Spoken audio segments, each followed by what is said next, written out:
Have you ever wondered how and where do the individuals gain their talents? Might there be a dedicated workforce working tirelessly behind the scenes? And where do your talents lead you? To your dream come true, I hope. Hello, fellow humans. This is a lot of hope. Welcome to this episode of The Living Journey, where we escape and explore a life in an alternate universe. Thank you for your support. Now, let's decompress. Dream company. A company that only hires stay-at-home parents who wants to quit the status of being only a parent. Obviously, there are parents who want to escape the reality of the whole identity being a parent. There are parents who want to achieve more in their career path. There are parents who want to spend the time outside of the house since their kids are old enough for school. And there are parents who just need more ways of income. And you are applying for a precious job opening at this company that helps infants' dreams to come true. In the busy downtown, right after the morning rush is over, employees of Dream Company arrived in the office in droves. Inconspicuous as any other normal companies, with a company title sign shoved among other company names in the lobby by the elevator. You thought you were lost. How does this company operate? You finally ask the interviewer who is retiring from the job and whose position you will be assuming. Smiling nicely and patiently explaining it to you, this company receives thousands of dreams each and every day. Will read the requests, then approve them to make the magic happen. Guiding you through the office, it wasn't exactly what you imagined. The office is brightly lit. Although small, it's cozy and tidy. People tirelessly working in cubicles, reading with a pen in one hand, thin stacks of paper next to each person, and an odd-looking printer with a handheld phone on the other side of the desk. There are no high-techs anywhere, or magical potion brewing under a never-distinguished fire. Being proudly introduced to the most fashion-forward, newly upgraded fax machine system. You were not only confused about the timeline that you are in, but also about the outdated communication device. Hesitated, but speaking out that you will learn to operate the fax machines. The interviewer became serious. Young people like you should know how to operate this top-of-the-line technology. Gasping, worrying that you will not get the job, but also worrying that you'll be thrown into this retro world and wouldn't be able to leave. Before you got into a full panic mode, the interviewer laughed. I'm just kidding, pointing to the fax machines. Bureaucracy. The person interviewed me said it would be upgraded from telegraph to fax within no time. Now they are thinking about upgrading to the emails directly because fax machines got phone keypads. Figured they can skip the phone errors. Turning back to you. Anyways, you will love it here. We have a small but friendly office. Most people like me work until retirement. Do you want to start your trainings today? Being surprised that you got the job, you quickly nod your head and started to anticipate the job anxiously.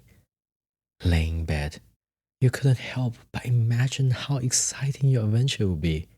Not sure what to expect, you started to fantasize the magic beams illuminating from your fingertips, capable of turning back time to change a person's life from infancy, or even seeing the future and dictating how the world will progress.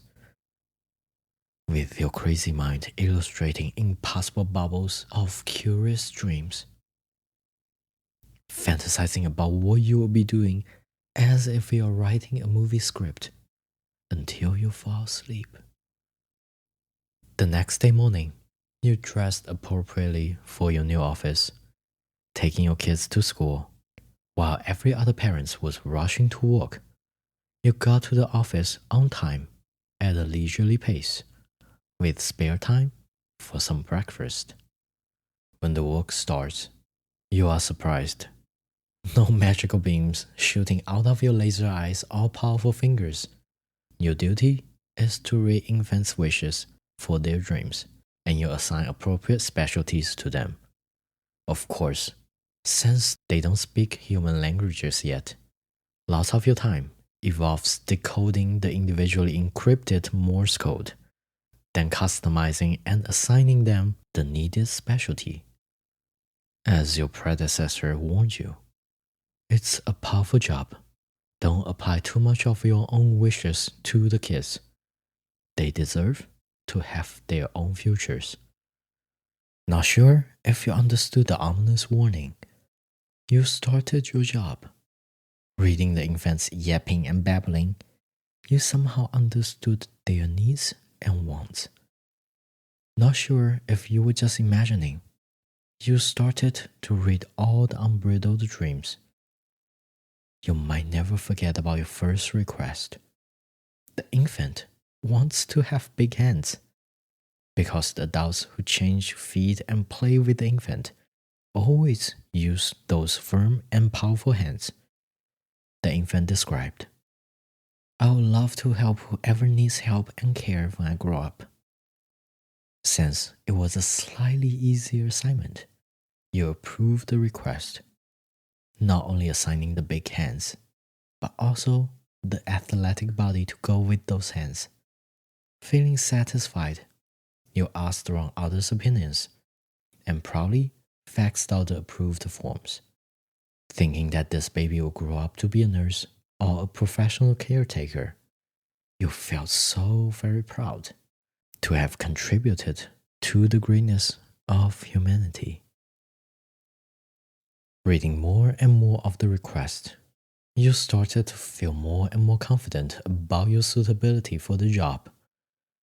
The daily routine started to take shape, enjoying the precious family time after work, making food, packing lunches, having dinners, then reading bedtime stories.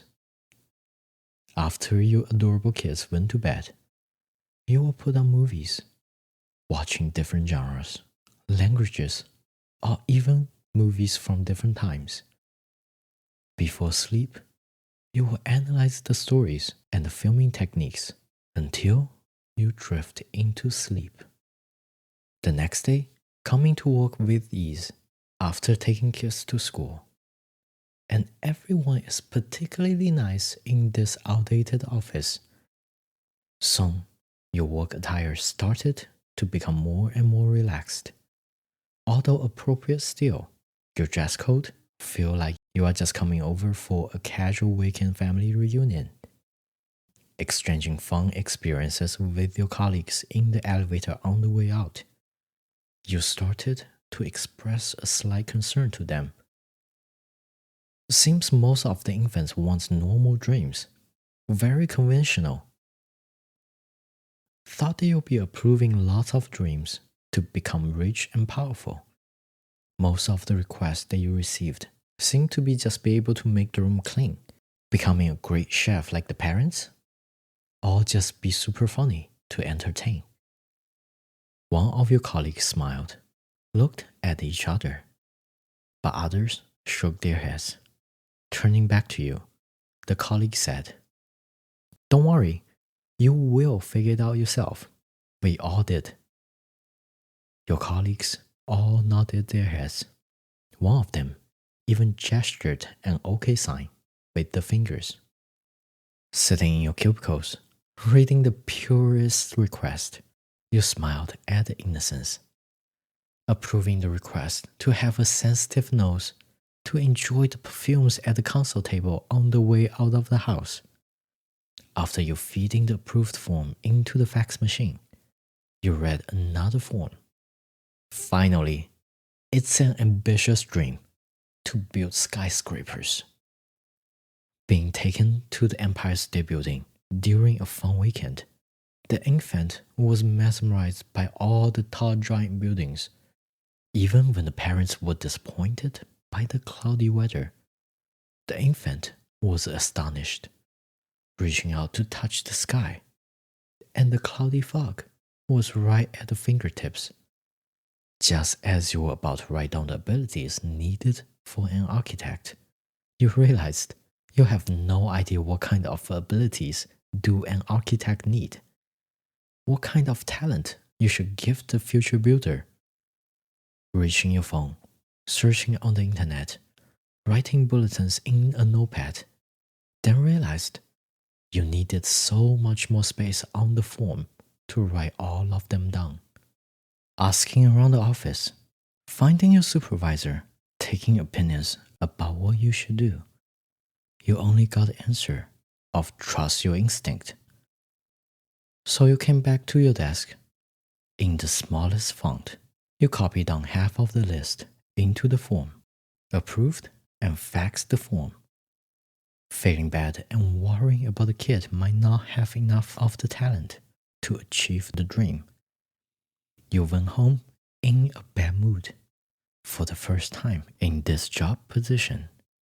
The following weekend, you were invited to an artist event in the art district of your city, where there are at least 20 different art galleries congregating in a couple of the city blocks. It seemed like a fun event. People coming in and out of the galleries, enjoying art, talking to the artists that created the paintings, sculptures, and photographies, then going into the coffee shops and pubs to enjoy a satisfying conversation and delicious drinks. Walking by an artist who you just met, surprised that the artist wasn't promoting and selling those amazing creations. You started to chat with the artist. Learning that since childhood, drawing was always a passion for the artist. Grabbing the pens, starting to compose the drawings with just instincts. Although the color coordination was a skill that was learned, not given. With time and practice, it was mastered. Seeing the amount of traffic walking around the galleries, being impressed by the vibrancy and beautiful drawings, you thought the debut was a success and wanted to congratulate the artist on the success. Yet after you asked how many paintings had been sold so far, the response shook you. It was a 0. None of the paintings that impressed you had been sold. You were dumbfounded, learning that most artists don't even make it. You got home, hide away all the drawing supplies for your kids, fearing your kids' talent in drawing will lead to a path of failure. You started to plan for the future of your kids. Doing research, you felt even more anxious. Reading headlines with titles describing that some parents had even been planning for the school choices prior to conceiving the baby, leading you down the rabbit hole of how to incubate a successful offspring. And soon, the mentality carried over to your work. Reading the forms before you, you couldn't help but worry about the futures of those infants. One wanted to dance like the parents, enjoying the romantic waltz after sipping their favorite wine. Instead of approving the needed muscle control, you went online to search for the average salary for a dancer. Finding the result completely unsatisfying, you sighed, trying to read into the application a bit more. Pushed by a strange force, you searched on the salaries for a sommelier, reading that sometimes a sommelier can make double of what a dancer could make annually. Plus, being a sommelier doesn't have a physical strength like a dancer.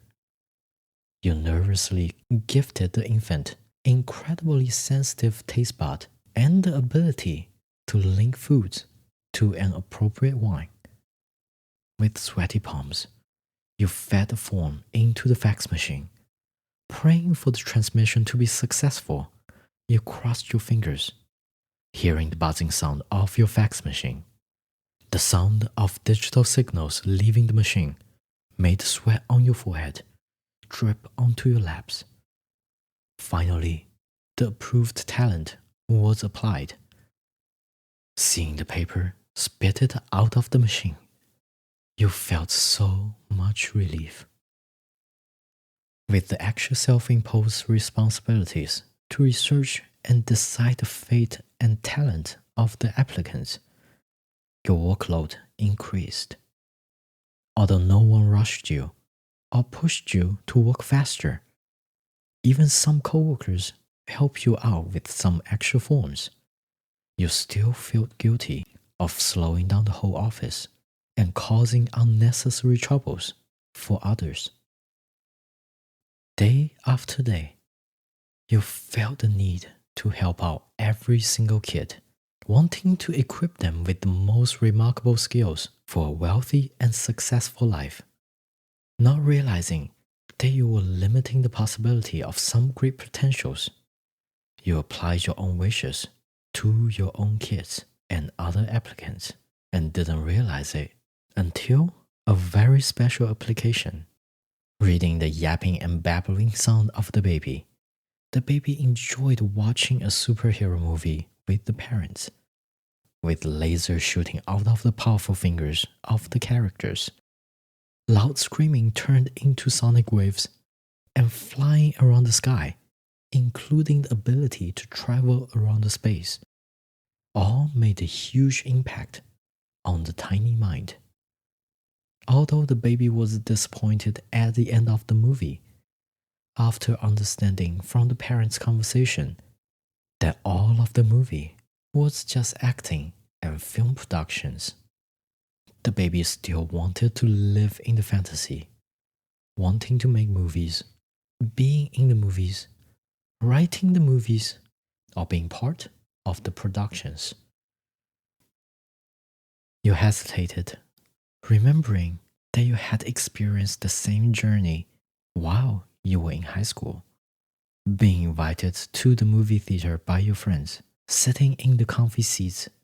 You enjoyed watching a drama which you can barely remember the storyline of, but you were so sure that you wanted to express yourself by making this mesmerizing, heartbreaking, and entertaining movie.